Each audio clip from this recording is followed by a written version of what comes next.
हरि ओम राम राम। आप सभी का हमारे यूट्यूब चैनल में स्वागत करता हूं। और आज का विषय है जड़ी बूटी दी ग्लोरी लिली, यानी कि कलिहारी के बारे में। इसको लांगली भी बोलते हैं, गर्भघातनी भी बोलते हैं।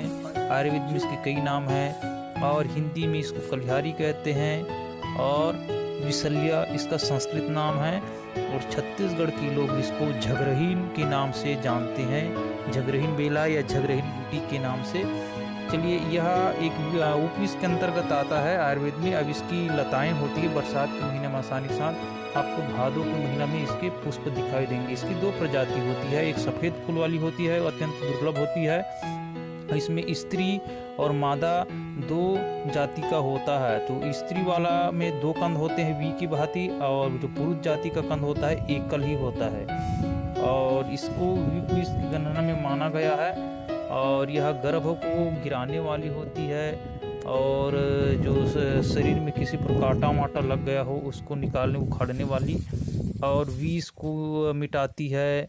और इसी के साथ बवासीर है, घाव है, कृमि रोग है, खुजली है, सूजन है, इसमें भी यह काम आता है यह जड़ी बूटी। इसमें नारंगी नारंगी लाल वर्ण के अत्यंत सुंदर फूल लगते हैं।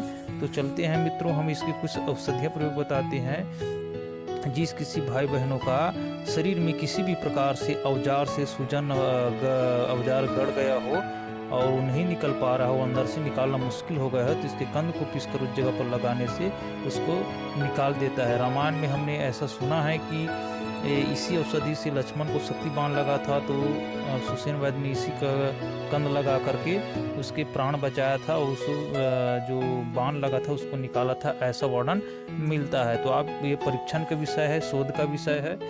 और इसकी एक और प्रयोग विधि हम बताते हैं। जैसे आप किसी भी जंग लगी कील आदि चुभ गया हो और आप उसको ठीक भी हो गया घाव, अगर उस जगह अंदर कुछ बच गया हो और दर्द करता हो, निकलने के लिए मुश्किल हो रहा हो, तो ऊपर की चमड़ी को छील करके इसके कंद को लेपन करने से उसको बाहर निकाल देता है। तो आप इसका प्रयोग करके लाभ ले सकते हैं। यह गर्भ को गिराने के लिए भी इसका प्रयोग होता है, लेकिन इसका विधि हम नहीं बताएंगे क्योंकि दुरुपयोग होने की चांस ज़्यादा रहता है। और किसी भी भाई बहनों को अगर किसी भी जाति का सर्प ने काट लिया हो तो इसके कंद को निकाल लीजिए और निकाल करके जिस जगह सर्प ने काटा हो उस जगह पर इसको लेपन कीजिएगा, तो सर्प की विष है वह मिट जाता है और रोगी को आरोग्य लाभ मिलता है। बिच्छू का विष में भी काम करता है। किसी भी कीट चींटी आदि अगर काट ले तो उस जगह पर इसके कंद को लगाने से भी फायदा होता है। और किसी भी तरह से शरीर में सूजन हो गया हो तो उस जगह पर इसे कंद को पीस करके हल्का गुनगुना करके उस जगह पर लेपन करने से गठियावात आदि रोगों पर भी यह त्वरित फल प्रदान करता है।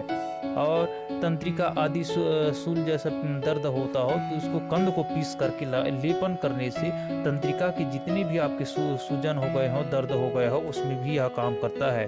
और जिसको सफ़ेद कुष्ठ हो गया हो तो आपको डरने की जरूरत नहीं है। इस कलिहारी के कंद को, अग्निशिखा के कंद को पीस करके सफ़ेद दागों पर लेपन करने से सफ़ेद दाग का कैसा भी जिद्दी सफ़ेद दाग हो उसको यह मिटा देता है। और यह जैसे कि इसके बीज को और इसके जड़ को कांजी में पीस करके कल्क बना करके जिसमें फुंसियाँ पड़ गई हो, जिसमें कीड़े पड़ गए हो जिस घाव में, उसमें लेपन करने से कीड़े मर जाते हैं और घाव स्वस्थ लाभ मिलता है। और त्वचा विकार में कैसे भी आपके त्वचा विकार हो तो आप इसके कंद को पीस करके त्वचा विकार के समस्त विकारों में भी यह कलिहारी अत्यंत लाभदायक है। और हमारी माता बहनों को भी यह फायदा करता है। और हमारी माता बहनों को कभी कभी योनि में किसी भी कारणवश से दर्द करता हो, असहनीय पीड़ा हो, सहन करने योग्य ना हो, तो इसके कंद को निकाल करके, जड़ को निकाल करके पीस करके योनि में लेपन करने से योनि की जो दर्द होता है वह मिटा देता है। पर ध्यान रहे, इसके बाद कुछ बच्चादानी में कुछ हलचल हो तो उस समय इसको धो देना चाहिए, इस औषधि को। यह एक खतरनाक औषधि है। और हमारी माता बहनों का प्रसव पीड़ा हो रहा हो, प्रसव पूर्ण रूप से नहीं निभा रहा, तो उस पीड़ा को मुक्ति करने के लिए, प्रसव जल्दी कराने के लिए इसके कंद को पीस करके हमारी माता बहनों के पांव तले तथा नाभि और पेड़ों में लेपन करने से और थोड़ा सा योनि के अंदर योनि के बाहर लगा देने से प्रसव तुरंत 5 से 10 मिनट में होता है या पिटोसिन का काम करता है। उसके बाद तुरंत प्रसव होने के बाद इसको मिटा देना चाहिए। अपने वीडियो को मैं यही समाप्त करता हूँ।